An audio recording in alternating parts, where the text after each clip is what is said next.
మనకు నడుస్తున్న శ్వాస ఫ్రంట్ పార్ట్లో స్టమక్లో క్లోజ్ ఓపెన్ లాగా ఒక ఫంక్షన్ ఎలా జరిగిద్దో, డీప్ మైండ్ కాన్సన్ట్రేషన్ బాగా పెట్టినప్పుడు అదే క్లోజ్ ఓపెన్ లాంటి ఫంక్షన్ బ్యాక్ కూడా తెలుస్తూ ఉంటుంది.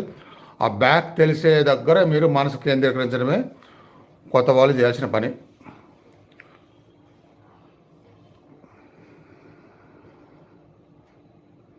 ఇప్పుడు వెంటనే ప్రక్రియ మొదలు పెడుతున్నాను.